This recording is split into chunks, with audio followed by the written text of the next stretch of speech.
I am William Shrieves, an archer in the army of Henry VIII, and the first recorded tenant of this building.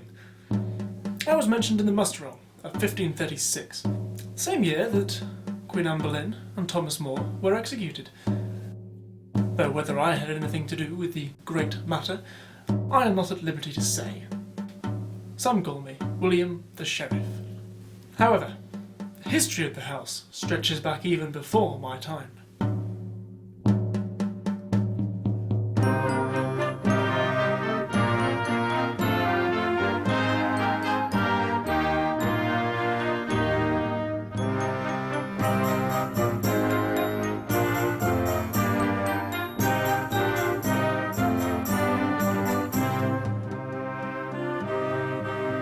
During the last 800 years, the property has been a tavern, an army billet, a makeshift hospital, a grain store, and a church, and a shop and a museum. It has seen plague, fire, and William Shakespeare. Stratford upon Avon has Anglo-Saxon origins and developed as a market town during the medieval period. The name is a combination of the old word strat, meaning street, and ford, crossing, and it is a point where the Roman road from Banbury crossed the River Avon. The area was owned by the Bishop of Worcester, and he laid out a town plan on a grid system. 109 acres of his demesne on the edge of an existing village and along the banks of the River Avon in 6 streets, whose lines remain to this day. These include Sheep Street, which is also one of the original 29 plots. In that same year of 1196, the bishop obtained a special charter from King Richard I, so that Stratford could hold weekly markets, which attracted local merchants to come and trade. Stratford was called Old Stratford at one time, and is of 13th century origin. It was later applied particularly to the area around the church, in the area still known as Old Town, which led from the church to the borough. The remoteness of the church, the centre of the town, is probably that it relates to the old monastery that was in Stratford in Saxon times. Stratford was founded by the Saxons when they invaded what is now known as Warwickshire in the 7th century AD. This was all before my time, of course. Master Shakespeare, who came after me, mentioned Master Shrieves in his Henry VIII play, I believe.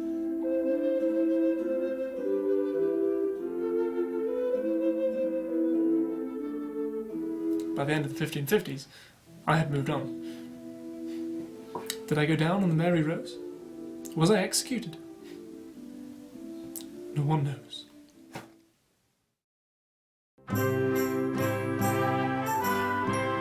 John Jeffreys, the executor of my will, was now living in what is known as Shrieves House, after myself. John Jeffreys lived here at a very turbulent time. Queen Mary, eldest daughter of Henry VIII, had tried to revert the country back to Catholicism, and in her efforts had earned the nickname Bloody Mary. When Elizabeth came to the throne, she again reverted the country back to Protestantism, and it again became illegal to practice the faith, and you were fined for non-attendance at church. John was a well-respected man, bailiff of Stratford, but in 1559 was forced to sue for pardon for treasonable acts committed in the reign of Queen Mary. He was pardoned for all acts up to the beginning of the new Queen's reign and fined 26 shillings and 8 pence. In private, of course, he still practised his faith and built several priest holes around the property. If he had been caught, things might have turned out quite differently. In 1564, the plague came to Stratford, the same year William Shakespeare was born. It started in the Mercer's Building, the Merchant's Building, at the top of Sheep Street, now called the Garrick Inn. Brought in a shipment of wool, the first person to die of the plague was Thomas Greffin. Some 250 people died. The records are vague. A plague pit is said to have been built on the edge of Stratford. John Jeffreys himself died 2 years later in 1566. His wife Margaret was married to a man called William Rogers and produced a son, another William Rogers, who was due to marry Elizabeth Walker in June of the following year. William, Elizabeth and their 8 children, 7 of whom survived to adulthood, started running a 3 tons tavern.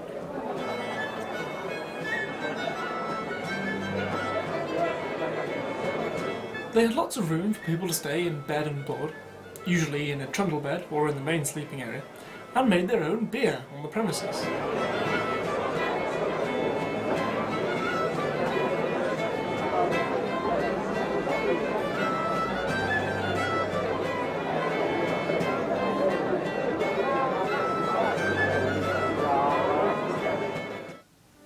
Elizabeth's nephew, William Walker, was Shakespeare's godson, who generously left him 20 shillings in his will. He was made Sergeant of the Mace, or Sergeant-at-Arms, a position he held until his death. One of his favourite customers was William Shakespeare, who immortalised him as one of his characters, Sir John Falstaff. Roger's daughter Elizabeth and her husband Matthew Morris were friends with the bard's daughter Susanna and her husband Dr. John Hall. Susanna and John named their daughter after Elizabeth Morris. Shakespeare's only grandchild was therefore called Elizabeth, and she married Thomas Nash. Elizabeth Rogers carried on running the tavern after William's death.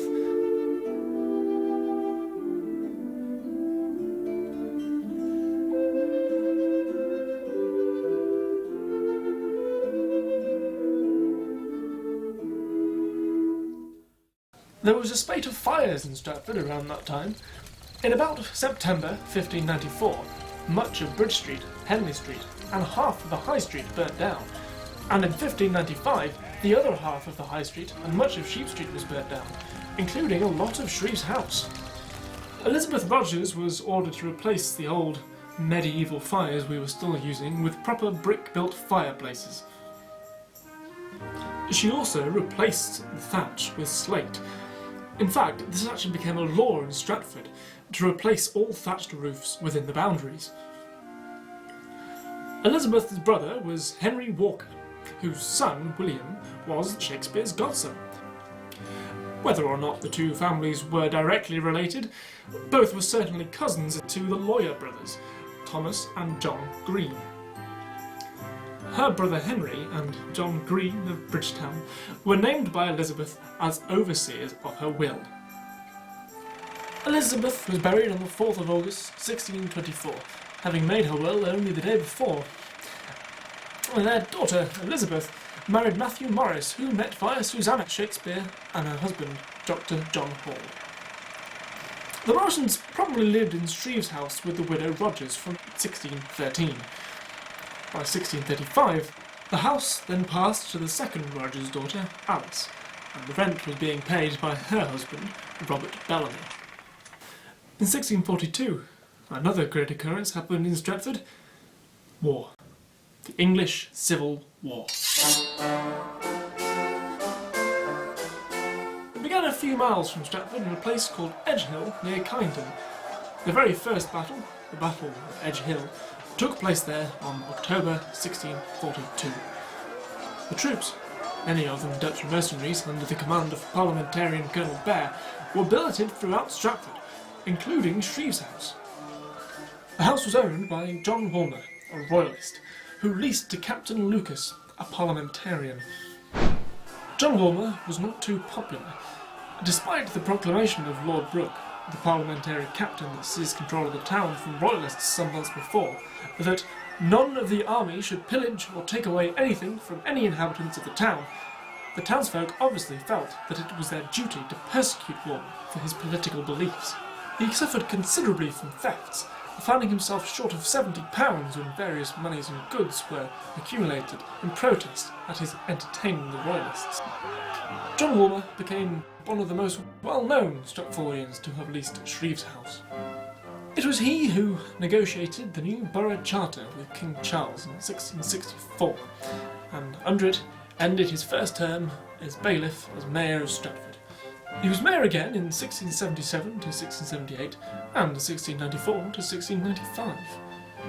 He married Elizabeth Bellamy, stepdaughter of Alice. After the war, a parliamentarian, Joseph Collette, exposed Woolmer and other informers who went on to be fined, their lands and assets seized. Woolmer clearly decided that while political loyalty is estimable, it was not worth the loss of his substantial fortune. He switched sides, assisting in the taking of Worcester and paying £50 to the Parliament cause. His assets were returned immediately. John Woolmer was obviously a man who knew how to sway with the wind, and he was rewarded for his ingenuity by being made first mayor of Stratford. The lease was passed on to his third son, Thomas Woolmer, an attorney. He married Anne Parker, and they had 6 children. In 1712, Thomas and his brother, Joseph, bought the house now known as Hall's Croft in the Old Town, in the occupation of Thomas Cookman, who married Thomas's niece. The house was then left to his daughter, Catherine, who married William Makepeace in April 1728. There the line finished, as they were childless. They probably lived at Hall's Croft. The Shrieves House went to Mary Ives. Thomas's eldest brother, John, sold the lease in 1761. So, after 164 years, the house finally passed out of the hands of the direct descendants of Margaret Jeffreys. In 1844, Edward Gibbs, already in occupation, took up a 31-year lease. In 1852, as an architect, he drew up plans for alterations to the town hall and the grammar school. But he earned his fame by converting the Swan and Maidenhead Inn in Henley Street to the building now known as Shakespeare's birthplace.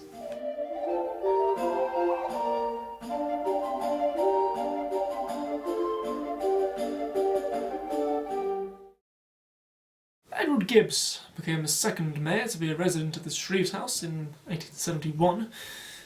Various tenants followed until the 1920s, when the property became a Christian Scientist church. By the 1940s, the house was in a wretched state, with bulging walls, leaking roofs, and much woodwork missing. There was real danger of its demolition, despite being scheduled as an ancient monument. Such was their love for the house that they set about restoring the old property. Eleanor lived in the Shrieves House until 1979. She died in 1981.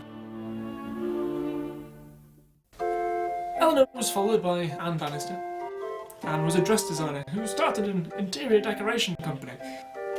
When the lease of Shrieves House became available, like Eleanor Waldron before her, she became attracted by the idea of renovating the house, spending some £100,000 and making the house and barn once again a house and business combined.